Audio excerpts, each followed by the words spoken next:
wala silang isang salita. Kaya ikaw, girl, dapat isa lang ang salita nyo, huwag kayo magsinungaling. Dahil lahat ng sinasabi mo, puro kasinungalingan na panira lang sa akin. Kaya para kang, kung umasta ka, para kang attack dog. Alam mo na attack dog. Ulol na aso, pag nakaamoy ng pera, kumakagat. Parang ganun na ang tsura mo sa, hindi ka na spokesperson ng Malacanang. So, umayos kayo dyan. Spokesperson supposed to be a professional, hindi attack dog. Bago kayo magsalita, i-check nyo muna kung totoo. Puro kasinungalingan yung panira nyo sa akin. Sasagutin ko sa isa. Kung babanatan nyo ako ng mga kasinungalingan, babanatan ko kayo ng doble.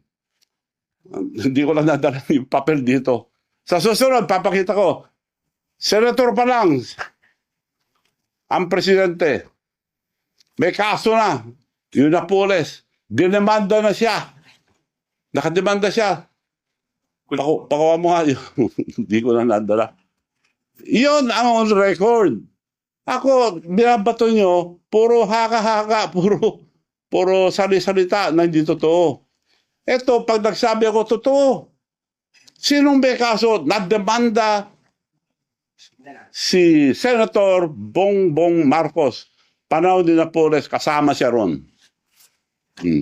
Sabi ko to, hindi ko sinasabi to dahil lang sa kasinungalingan mo, sasabihin ko lang to. Sige, magsinungaling pa kayo. Eto. Bongbong Marcos sued for plunder over pork barrel scam. Ayan ang nakarecord. Madam Spokesperson. Eto. Girl, tingnan mo ito, girl. Ito.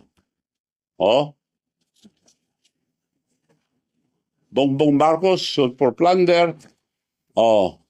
Plunder filed versus Bongbong Marcos over 205 pork barrel scam. Yan ang record. Hindi ko na sana ilalabas to, pero girl, ikaw nag-umpisa, tatapusin ko. Pagsalita kayo, yung totoo. Ako, sasagutin ko kayo, puro totoo ilalabas ko.